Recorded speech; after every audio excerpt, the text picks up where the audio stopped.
All right. So a very warm good morning or good afternoon, depending upon the time zone you're in. My name is Kuldeep. I'm the senior strategist at Analyto Automation, and I welcome you all to this Resonance 21 Consumer Engagement Summit organized by Analyto, uh, where we have invited three unique speakers who are running e-commerce businesses, and they're doing some amazing things. And would love to learn more about their stories, their experiences that they can share. Without further ado, let me make a formal introduction of our panelists today. First, we have on the panel is Dominique Boone. She's the owner and founder at Leslie's Laundry Care, and where their mission is to provide on-demand mobile laundry services at an affordable price, at allowing the consumers to get the best experience. And she's going to touch upon how she started her business. And Domenico has an MBA from Strayer University, and she's been doing some phenomenal work. Dominic, welcome to the panel. Great to have you. Thank you for having me. Wonderful. Next, we have on the panel is Dawn Fitch. She's the owner at her brand Puka. And her brand is a natural bath and body company started by her. And they have wonderful handmade products and a store that allows and offers great tips and tricks for going light green. And they have been featured on different publications such as Today's Show, CBS Evening News, and Michael Besden, and more. And Dawn has worked in the design world, from teaching elementary art to digital imaging at Sony Music, and she started this business on her own, and she wants to take it to the next level. You know, and she mentioned that her professional goal is to be sold at that her product to be sold at each of the 285 Whole Food outlets by in the next couple of years. So, Don, more power to you, and great to have you on the panel. Thank you. It's great to be here. Wonderful.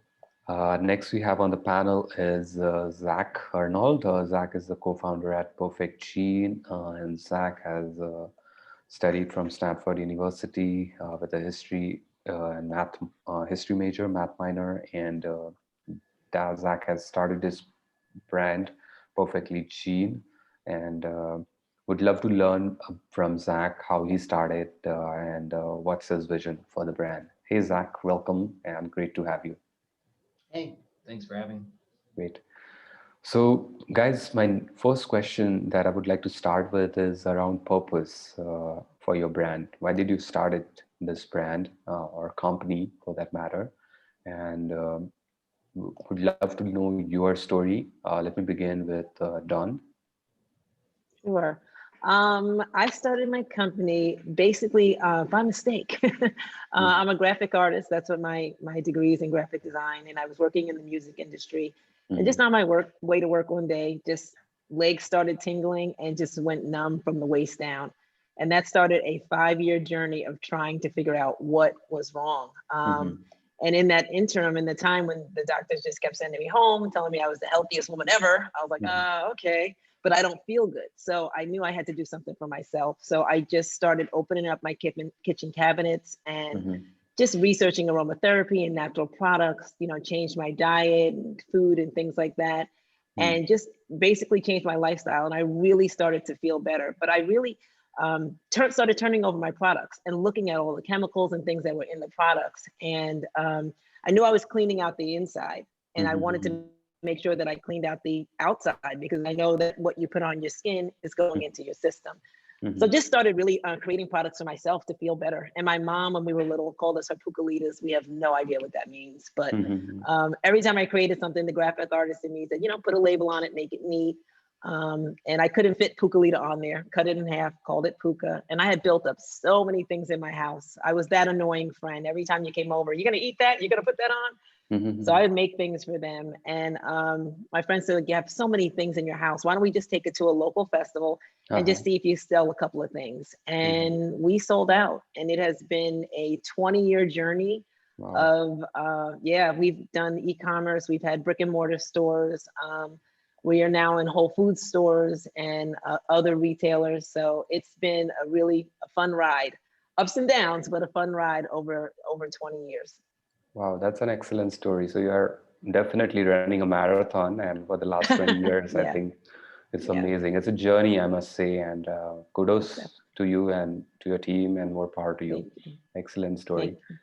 Great. Let me go to Zach and hear about his story. Why Zach? Why this brand and why jeans you have chosen? Yeah, I have a pretty significant background in mostly wholesale and brick and mortar apparel. Mm-hmm. Coming out of school, I had worked originally for a daily deal tech company before transferring into the family apparel business, which I've been working on for about the last decade. Mm-hmm. I had sort of been looking to make the jump into direct-to-consumer e-commerce for some time. Mm-hmm. Ultimately, it took just like finding the right partner Uh-huh. on the logistics and paid advertising side, Mm-hmm. where I had less expertise. I'm very good on the supply chain and product side. Mm-hmm. Um, Eventually, I found that person, my co-founder of Vadia. We met probably 5 or 6 years ago, and he was actually working at a company that I invested in and was advising. And then eventually, we've sort of been talking about this for a while. He ended up leaving that company, and we decided to start The Perfect Gene. Mm-hmm. It Interesting. it definitely in terms of purpose or intent. Originally, we were sort of just starting a denim brand, but Mm-hmm.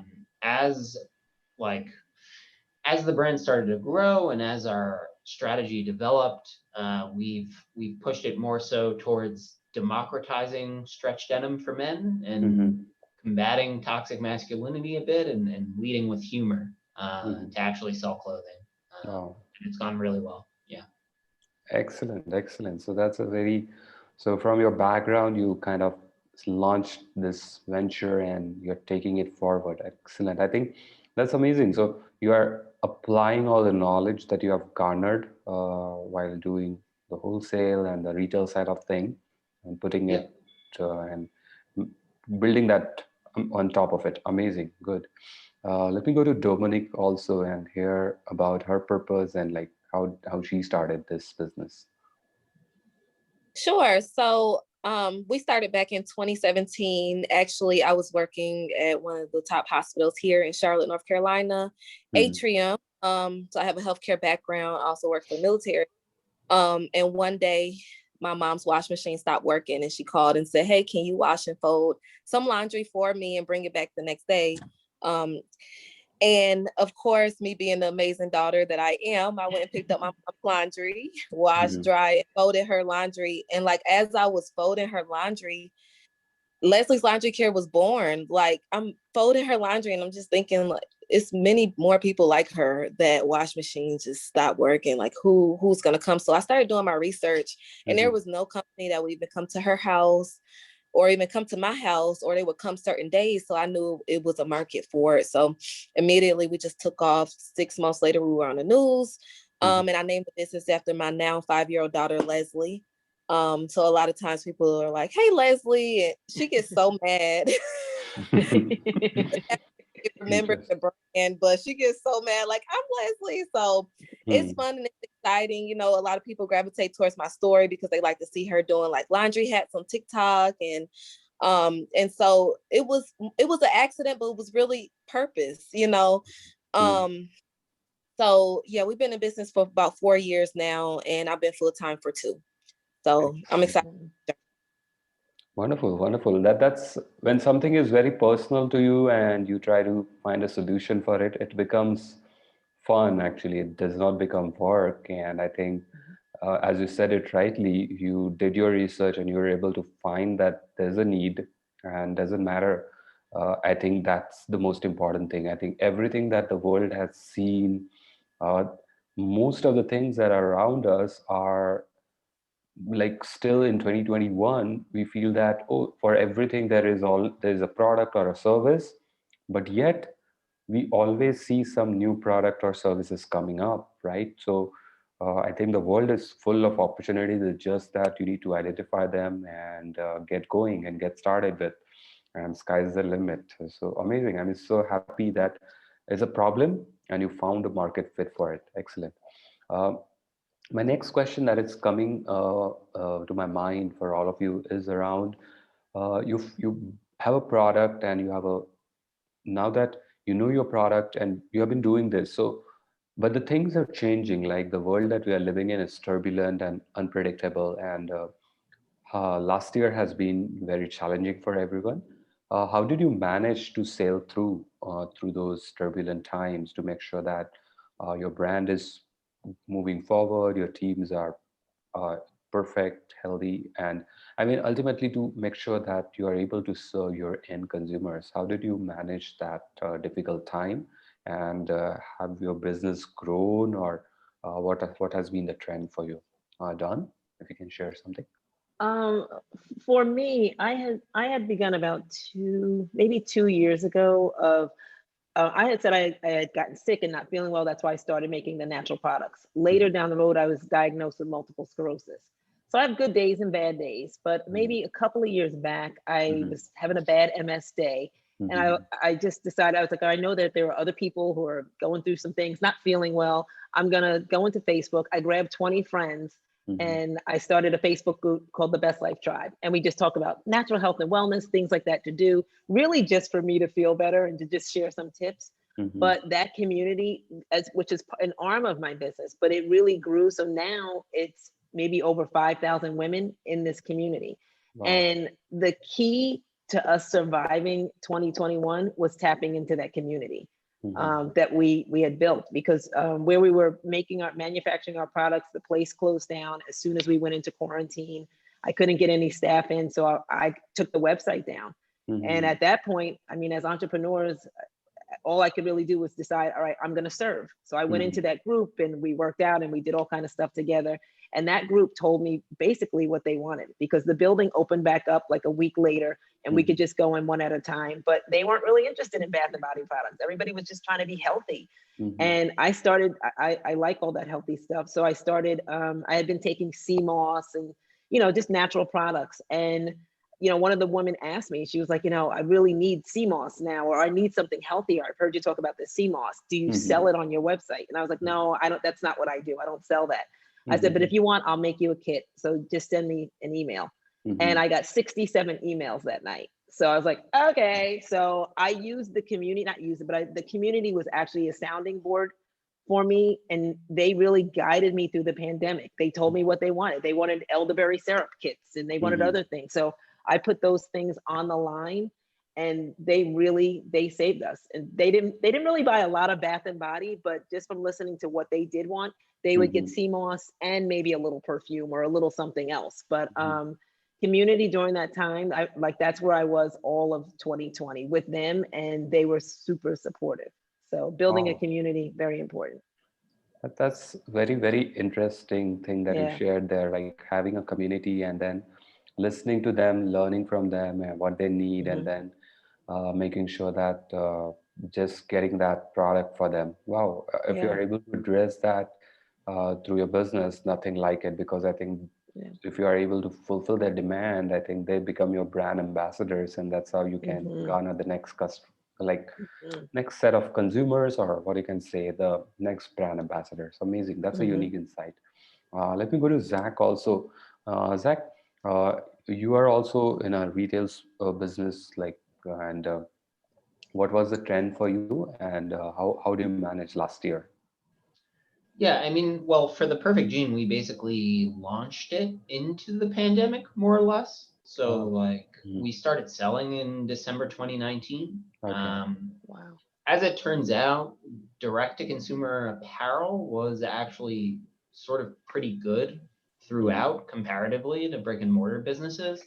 Mhm. So we didn't see too many hiccups in the business. It turned out to be an okay time to launch. And Mhm. considering that our gene like both is comfortable and looks good on a Zoom call, Mhm. we probably benefited from that trend.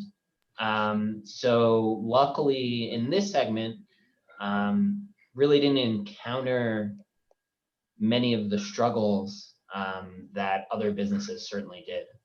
Obviously, very thankful for that, but for us, it was actually an okay time. Okay. All right. Yeah. Interesting. Good, good. So you managed to sail through and keep it running. Excellent. How about you, Dominique? How did you manage? How was last year for you? It was tough. I mean, even though we are an essential business, it was just difficult to do the on-demand model. So we just transitioned to do more of subscription for our residential customers. And that way, once a week, we would come pick up your laundry, clean it for you, and bring it back. Again, we did face some challenges because everybody was at home doing their own laundry also. But at the same time, we're trying to pivot. Well, we are pivoting to do more of the commercial business.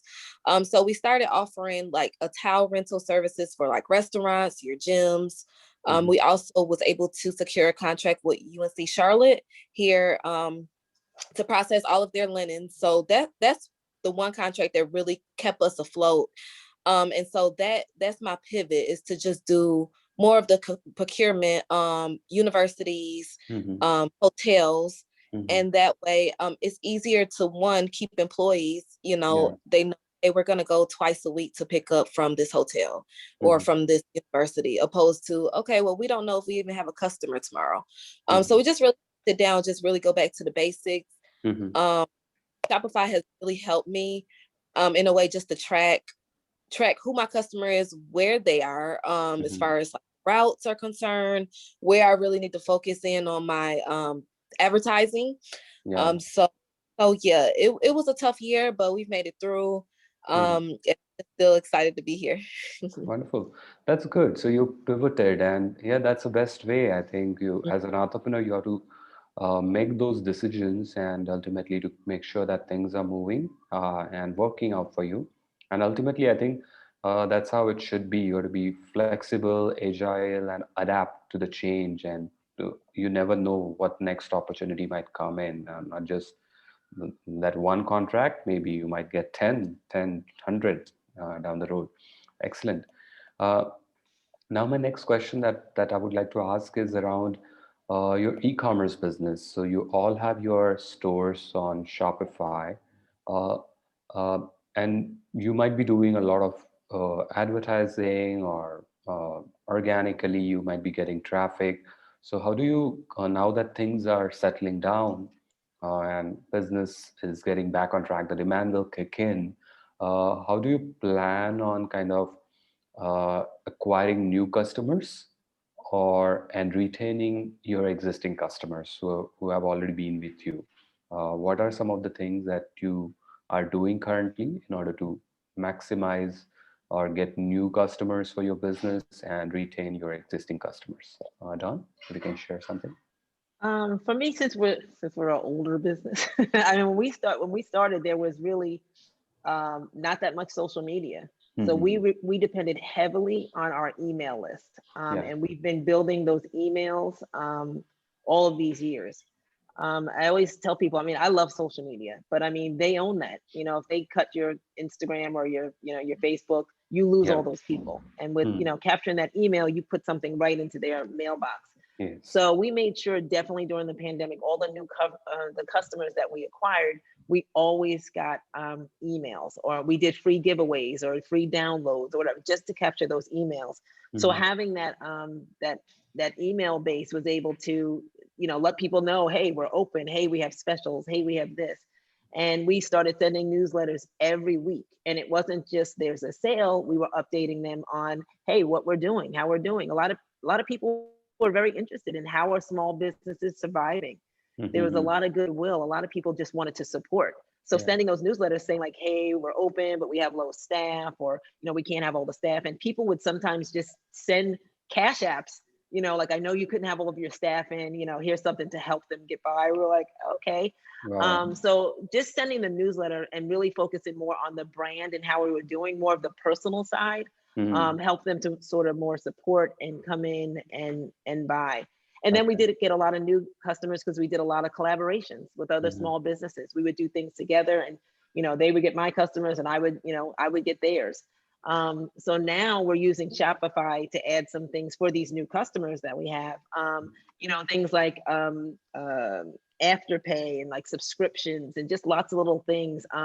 Rewards, like we set up a reward program. So we're trying to put as many bells and whistles on now, and just keep hitting that email list, and letting people, the new people really get to know us through, telling brand stories in our newsletters. Wow, that's amazing, amazing. So you're utilizing all the channel really well and making sure that that conversation is happening, keeping it more humane, and making sure that you're sharing your brand story easily. I think what people love about a brand is, uh, I think what the brand is doing, how the brand is doing things for the consumers, what are the products. Because most of the time, a consumer, when they buy online from you on your store, they just have that transactional interaction. They don't know what the brand is, what it stands for, or how it started, what is the backstory. So I think it's a great way. I think email is definitely a great channel to have that engagement going, and definitely your community that you have built, amazing. I think this is a great insight for any budding entrepreneur or someone who wants to launch a business, that how every email interaction can be made amazing, how you can tell your story, and it's always you have to find creative ways and means to do that, and consumers love it. Excellent. Yep. Zach, how about you? How are you engaging with your consumers? And like your brand is very new and at an early stage. So what are some of the marketing things? Marketing, are you doing paid ads to drive traffic? How are you doing it? Yeah, so our team is very good at paid social, so it's a large portion of our funnel. Okay. Primarily Facebook and Instagram, but we've also diversified now to using Snapchat and also using TikTok, Mm-hmm. both organic and paid, Okay. on all fronts. But yeah, if, as you can see, if you look at the website or Instagram or any of those other social media profiles, we really lead with humor. We have a great product that backs it up, but humor is the primary way that we engage our customer base. And then similarly, like once we've acquired that customer, we're utilizing email and text, again, leading with humor, to re-engage them and create repeat purchases where relevant and when we launch new products. Interesting. Yeah, I think I saw one of the videos of your on your site, or I think on your page somewhere. It was very unique, and I mean that's the best way to, I mean, show the product, but like in a very different manner altogether. I mean, I was amazed to see how you your creative team came up with that. That's super amazing. Yeah, we have a lot of fun. And actually a lot of our content is user and customer submitted too. So like we took the approach with leading with humor from the beginning, and our customers have really responded to that. And yeah, we get more inbound content than most early stage consumer startups for sure. Wow. Yeah, that's the best way. I mean, if you are getting that user-generated content, nothing like it, because then it's basically superb validation of your product and idea that consumers are interacting with your brand. It's not just they're buying the product, but they are buying the whole experience. Excellent. This is amazing insight again that Zach has touched upon, like how a brand can make a product and then have the messaging in such a manner that users or existing consumers want to share their stories with the brand. So amazing insight. Yeah. Let me go to And Dominic. Go just ahead. as Go an ahead. additional note, we create like a lot of content. So there's a ton of content that goes into our ad funnel. It's probably the thing that we ultimately spend the most time on, because paid social is such an important component of customer acquisition for our business. Yeah, absolutely. That's great. That's great. Let's talk about the paid ad component and on the different channels. Let me quickly go to Dominic as well. And Dominic, yes, you definitely have your uh, traction built in. You have consumers already with your subscription programs and all. But what are the other things you are doing to acquire more new customers this year? And basically, what kind of channels do you use to engage with your consumers? Yeah, so we had to go back to the drawing board and really do some customer discovery, because I thought I knew who my customer was, but I paid someone to actually, go out and do cold calls and emails to see if they need laundry services. But paying someone to do that told me I don't know who my actual residential customer is. So I went back to the drawing board and reached out to my current customers just to see, where they would hang out at or the type of things that they do. And I did that through like a poll or a survey with the emails that I already had. That was a better way for me. We're still going through this customer discovery to pinpoint who our actual customer is so that we don't waste any more money on advertising, because that's the key thing. You can spend a lot of money thinking, hey, a middle-aged person between 40 and 50, and it's really not, so that's the key thing that I do want to make clear, because a lot of people, advertising is very important and you want to spend those dollars in the right areas. And so, so now for our current customers, I like what Don said about the newsletters, because we just started doing that like within the last month, and it has been helpful. So I do appreciate that. And I'll start sharing more of my story also with the newsletter. So thank you, Don. So newsletters, another channel we use is Google Ads, have been very, very beneficial for people to find us in the area. Also Yelp, if you pay, you can, or you can also, it's free. But when you pay for it, you do get a lot more traction through Yelp. And social media, we use social media, but it's not paid. I really think you really have to have a strategy behind it. So again, you're not wasting money. And those are classes that I need to sign up and take so that I can attain those customers through those channels. That's it for me. Yeah, that's good. So you're doing it correctly, and I think that's the best approach, I must say, because if you are able to grow organically, that's a great strategy to have. And definitely, paid ads is something which complements your efforts in kind of reaching out to your target audience. So as you said it rightly, I think when you go to a drawing board, I think if you are able to define who your consumers are, what their buyer persona is, the target demographic, you can do great things and accordingly form your messaging that can have a better outreach and impact. So I think you're moving in the right direction. That's good.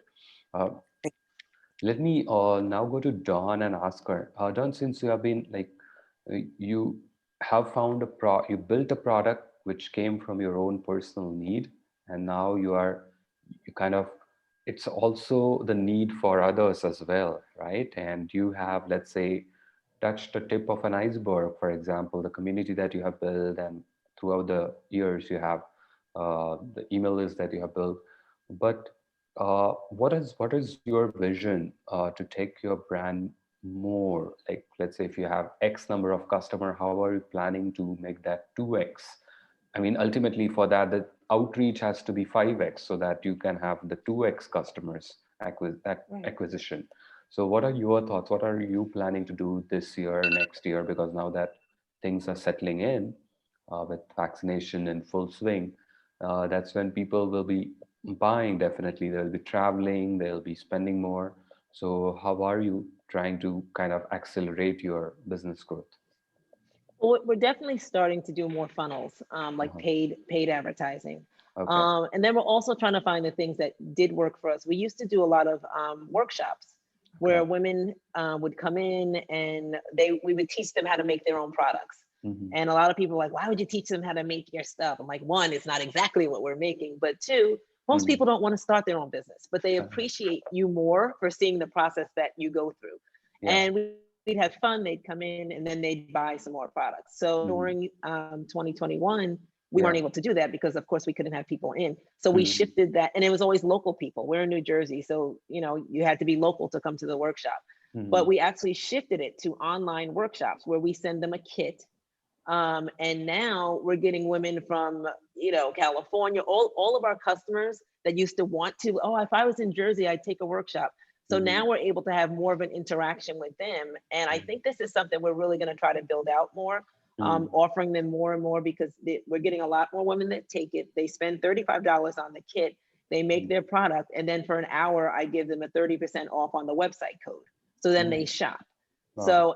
So now they're trying, we're trying to build in where we're going to make different products every month. So just trying to engage them more without actually having to wait for them to actually be able to come into the space. As an entrepreneur, not to say I don't know if I really want to go back to that in person. I mean, I've learned and grown so much from, being able to do a lot more virtually. It was challenging at first, but I mean, you can really reach your customer. You can, if you come up with something really creative, you can reach more customers and give them more of your experience. And then we're like old school. It's very simple. Tell your friends, share with your friends. We do a lot of giveaways on our social media, like for bestie giveaways, you and a friend, make them join, or we do a lot of incentives. If you share with your friends or get your friends to join the mailing list, then we give them some coupons and discounts. But I find people are your customers, the base that you have now, they're the best mouthpiece for you. And if they could each refer one great customer, you can double your customers that way. Wonderful. So we're trying to use a lot of different strategies to, engage and to just grow our customers. Wow, that's wonderful. That's a great insight that you shared there, like doing workshops to allow your existing consumers to learn from you, like how your product is being made. That's a great way to have that dialogue and ultimately involve your consumers in that process. I think that can unlock a lot of opportunities, and that's a great strategy, definitely. And I think as things open up, many consumers might come up with a lot of different ideas, asking you, hey, do you have this product? Why don't you have this? We are looking for this, because I think most of the time consumers either know what they want, or either most of the time they tell a brand that we need this. So if you have both types of consumers, it's good. It's a great scenario to be in. That's amazing.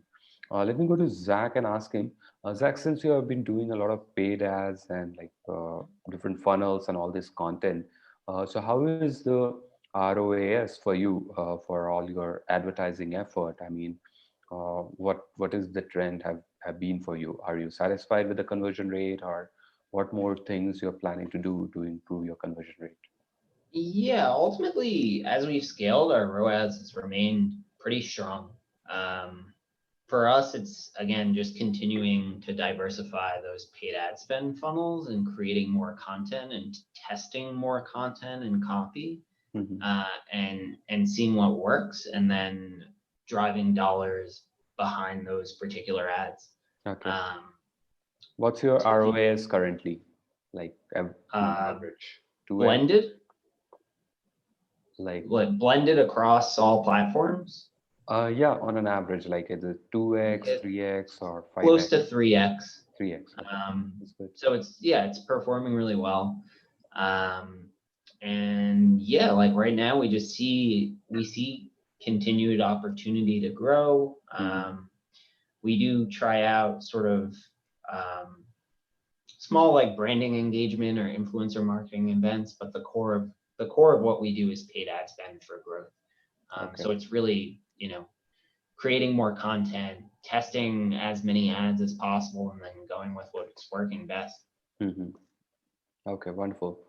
That's great. So paid ads are working out, and ultimately paid ads allow you to, what you can say, do that outreach to make that awareness happening. So I think, yes, I think a brand can do both organically, how they can grow with all the strategies, and through paid advertising on different channels. Both are can complement and balance each other. The less you have to spend on paid ads over a period of time, the better it is, because then you are drastically reducing your customer acquisition cost. But that will take some time. But that's good approach, Zack. Amazing. Yeah. Let me go to Dominique now and ask her about, like Dominique, you started this business 3-4 years back, and you're evolving, you're growing definitely, and I think, and you plan to do more. So, like currently, do you plan to go for like, is it bootstrap currently? Like have you got any funding, or you plan to raise funding? What are your plans for your business? Sure. So we received 2 grants last year from the city of Charlotte and also North Carolina. We don't have any loans currently, but I'm not opposed to it. Like I said, up until last year, we didn't even need any funding, basically because I was still working full time and I really didn't even have a plan to exit my job. But at this point, we're structuring, making sure that we have all our financials together, because that's important. You really have to know your numbers in order to grow. Yes. And so that has been my number one focus for 2021, is to hire that CPA and quarterly go over those financials, so that I know when and how to hire, you know. So those are the plans, to basically know my numbers, bootstrap, hit the ground running, raise as much funding as we can, but also community, like what Dawn was saying at the beginning of the call, is very important. And we're really trying to transition into doing laundry for the homeless. And so you really so in doing so, like I said, you have to have your financials in order to even to someone and say, like, how are you going to do it? Or how is it going to be? Or, what's your plan? So that's what we're into now, because community is important. And at this point, because I am full-time with my business, I have the flexibility in order to go out there and really do the research and see what I need and how I need to do it. So that's the plan moving forward. That's good. That's really very, very thoughtful. And I think the more you are able to do it, I think it will open up new opportunities. Amazing. Then moving forward, I would love to talk about marketing. How do you, which channels do you plan on doing more marketing this year? You might be already doing email, Facebook, Insta, but what are the other channels that you want to explore this year? Don? For me, it gets a little overwhelming. Like, I really want to dive more into video, because that's where everybody is with video. And when you have things like TikTok, Leslie, Dominique, I'm going to get your daughter to hopefully help me understand TikTok. TikTok and Reels and Instagram stories. I mean, it can be overwhelming, but I think we definitely need to pick one, because I find with more of a video strategy, I'm seeing a lot more, just a lot more response. And I don't do it that much, but when I do, I'm like, okay, this is where I need to be. I did have our funnels, like we did have some funnels, and they all include video. So I had somebody, make some videos and things like that. And we're seeing a really good response. So I know that video is a big part of my strategy, marketing wise, going forward. Very interesting. That's very thoughtful. Zach, how about you? You're already doing a lot of paid ads you're already doing it on almost all the channel, but any untapped channel that you want to explore more or do more this year? Yeah, I mean, we're testing out YouTube more. We'll move more into some traditional PR as well, just to like shore up SEO, create brand awareness, that sort of thing. But for the most part, while the return on ad spend is working, we're keeping the core of our marketing dollars within those existing funnels. Like we've grown pretty quickly. We do expect at some point there'll be sort of diminishing returns, but that's why like we're diversifying across the paid social funnels. But YouTube and traditional PR are like two areas that we're looking into more. Interesting. Yeah, absolutely. I think YouTube is a great channel to get in front of consumers. And I think the way YouTube has evolved and grown over the years is tremendous. I mean, people are definitely watching more user-generated content on YouTube these days. And ultimately, I've seen channels which have like followership in millions, and like they have their own subscription programs to join that individual channel. So yeah, that's good. And definitely PR, as much PR that you can earn from either paid or organically. That's again a great enabler for the brand. Amazing. Dominic, let me come to you and ask you about like when you have started this business, it's a big thing. It's basically Are you doing some research in order to kind of like which states you want to kind of grow further, or like you want to plan to grow in your own state first and then kind of go for expansion? I mean, what are your plans for your business? I mean, just wanted to take your thoughts on that. Sure. So in 2020, we actually focused on getting certified through Hub, Mm-hmm. which is for underutilized businesses. So we did North Carolina and also South Carolina because it's interchangeable. And so we just got certified, City of Charlotte. We got all of our certifications so that we can grow in that space of procurements, and Mm-hmm. so that we're the only laundry business in that space. So it makes it a little bit more easier to navigate, Yeah. knowing that, if anybody need our services, like let's just say when the Democratic convention came to Charlotte, we were on the list, so we're the only one. So it's just a way, opposed to social media, a more structured way to Mm-hmm. find more customers. Mm-hmm. And it will be more residual income. It's more of the yearly, 1 year, 2 year, Yeah. opposed to those one-offs. Mm-hmm. So I think that's very important for growth, when it comes to your financials again, Yeah. to just have that solid customer and clear understanding on when and how to clean and process the laundry. Mm-hmm. So that's our ways for growth that we've been doing, Mm-hmm. and it's been successful this far. Wonderful. That's good. Very good approach, and it can really open up new doors of opportunities in terms of, because if you're able to capitalize on your strengths, you can do amazing things. And definitely with some more, yeah, there are always a lot of things that you can do, but definitely for that you might need to expand your team so that what you are going to take care and what they can handle with their own expertise can then help the business to grow more. Amazing. And my next question, or moving forward, let's talk a little bit about your Shopify stores. Like you have done, like for you have this Shopify store for quite some time. How has been the conversion rate for you on your e-commerce store so Well, far? actually, my Shopify store I started it during the pandemic, Oh, okay. because I was on another platform and Mm-hmm. they just could not do everything that I needed to get done. And I'm so thankful that I went to Shopify during Uh-huh. the pandemic. So I only had it this year. July will be 1 year. Okay. And the amazing return I've seen from one platform to the next. Mm-hmm. I mean, Shopify just has a lot of bells and whistles, and it has Okay. the analytics. Yeah. So I could get in there, and it was very easy mobily, on my mobile, to just check all the analytics, statistics, everything that I needed to make Mm-hmm. quick decisions. I like that it is very easy Mm-hmm. to make different decisions. Stop this, add products. Everything is just you could do from your phone.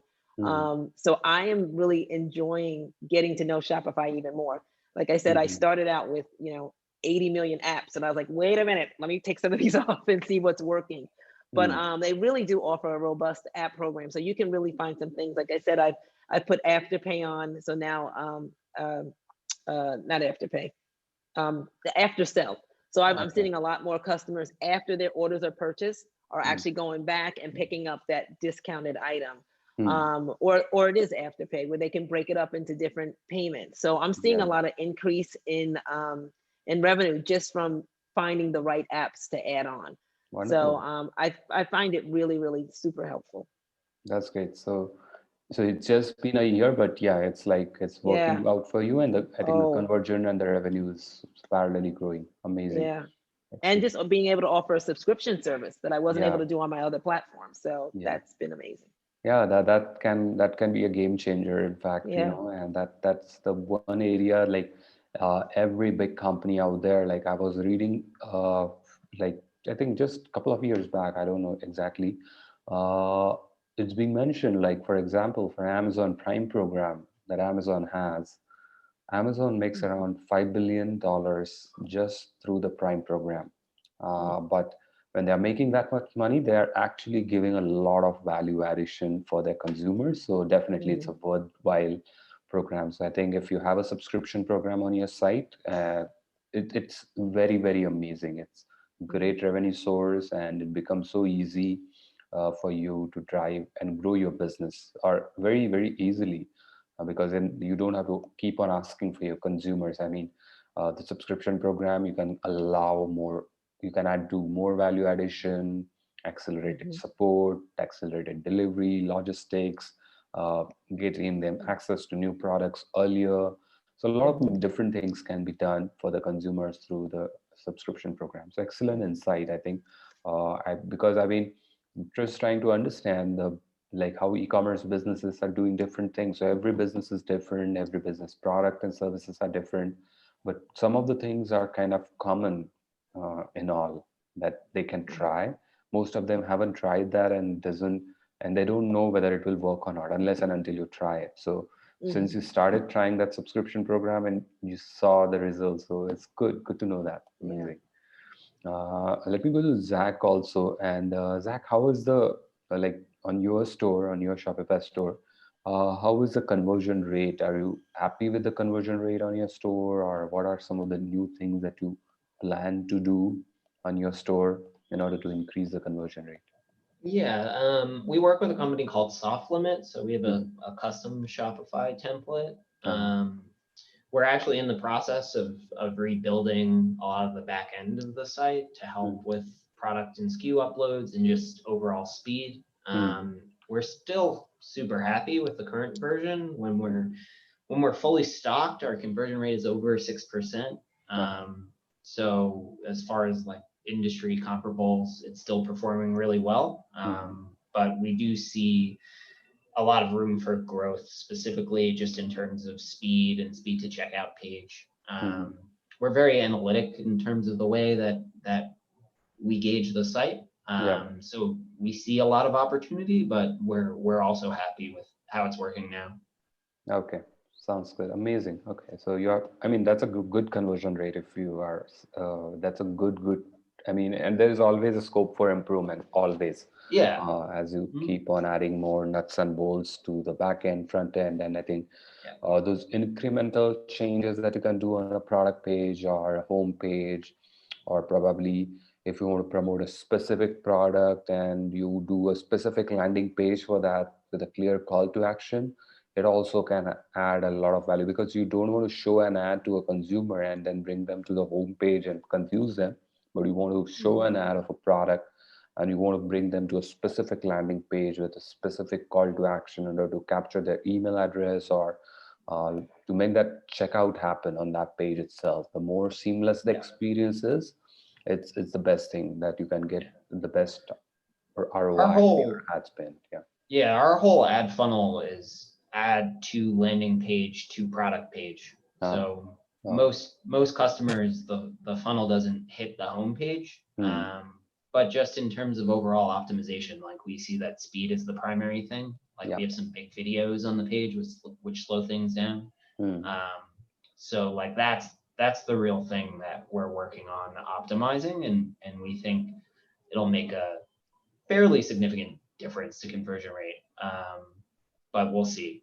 Yeah, but that's a good step. I think you're moving in that direction, and you are, I mean, constantly figuring out what to do, what to change, what to adapt. And I think that's the best way, because I think there's no store which is perfect. It's always some modifications, some improvements. And now that Shopify is also evolving, they are also adding a lot of stuff in the back end. Like every platform has its own pros and cons. Like you have a Magento, you have a Shopify, you have a WooCommerce, you like I have seen stores which prefer a WooCommerce with a WordPress backend because it helps them in their SEO, whereas like you're using Shopify, so it has its own advantages. When someone uses a Magento platform, it has its own advantages. So it's just a matter of those incremental improvements that you can do over time, ultimately to help your business and to give that experience. Because I think in an e-commerce space, you have those moments of interaction that the first 5 seconds when someone lands on your homepage, whether they stay for the next 1 minute or not. Because if they don't go beyond those 5 seconds, you cannot expect a conversion from that visitor. So I think every second matters when they are on your site. And I think if you are able to make that experience better through visuals, through text, clear call to action, and allowing you to do have a dialogue with the customer through the chat option available on the site. So a lot of different things can be done. So I think this is good insight that you are updating your site and modifying it. Good. Dominica, you also have your Shopify store, and you also have like this subscription programs. Like how is your like what are your what you have observed? Are the shop subscription programs working out for you, or is it like one time? What's the trend for you so far? Yeah, so the subscription services is working out well. I love Shopify. Like Don was saying, it has Yeah, everything that you need, yeah, no matter if you have a service or a product, you know, just across the board. So it has helped me, just like I said, determine what's what. And when I say that, I mean, is it more commercial customers that's coming on the site to really subscribe, or is it residential? hmm, Um, when I initially had Shopify, my conversion rates were horrible. It was like 500 visitors and 50 people would check out. And hmm, so I really had to just look at it and see, go through the customer journey really to yeah, see what's going on. How can I fix this? You know, maybe I can remove this. So, and that takes time, you yeah, know. And so I think once I did that, then it really gave me a clear understanding, like, okay, well, this is why people probably are not converting, because it's just too complicated. It should be 2 clicks. And yeah. you know how Amazon is. You pick what you want, add it to the cart and pay, you know. Yes. And so when I started structuring my Shopify store like that, I think it Mm, became much easier for the conversions to convert, you know. yeah, So I just advise anyone who's listening just to, you know, go through the customer journey and see why.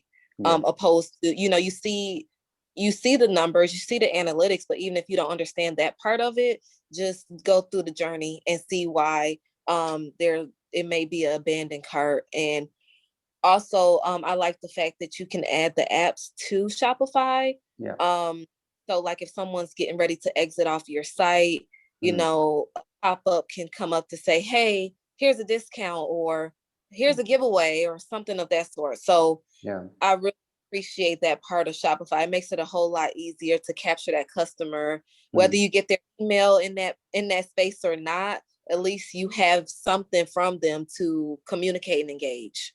Wonderful. That's an amazing insight that you brought in, like how you can use the journey of a consumer behavior to understand where exactly your store is needs to be improved upon. And there has been a trend, like abandoned cart, for example, one of the biggest. It's been said like every year e-commerce businesses lose around 70 to 100 billion dollars due to abandoned cart. Just imagine. So even if you are able to recover 10% of your abandoned cart through some kind of automation, that I mean, we have worked a little hard on that particular aspect where in our platform and the AI algorithm, we were able to send out like 3 different abandoned cart emails, with different time intervals, so that we are able to have that interaction. Because I think in a world that we are living in, not whenever we send an email, not everyone is constantly checking their email. So most of the time they miss out on the email. So if you have those 3 different intervals, it can definitely accelerate the card recovery.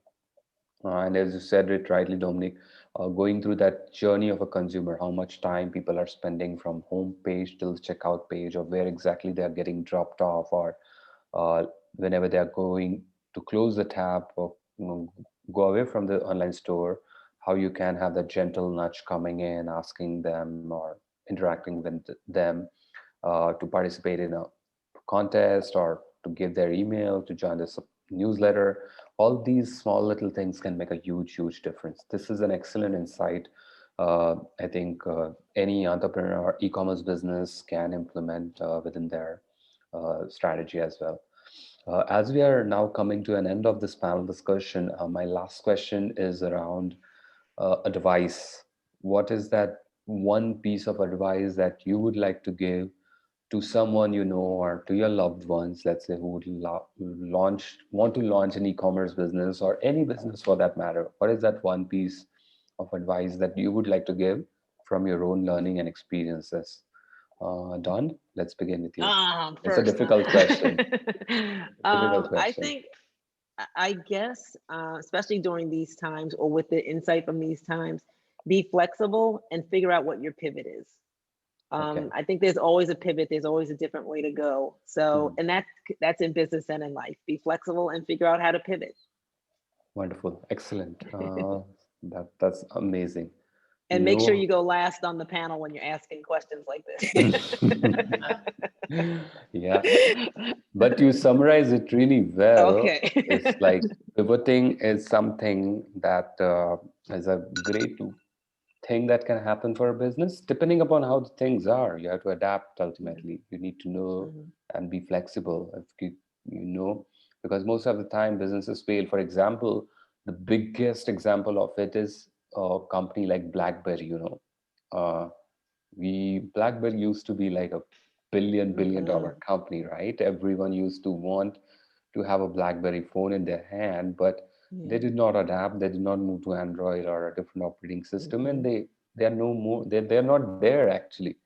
So Yeah. if they have pivoted at the right time, wow, they could have still be there. So there's a great insight and advice coming from Don. Let me go to Dominic this time for what is that one advice from your own experience that you would like to give to someone you know when they want to start a business?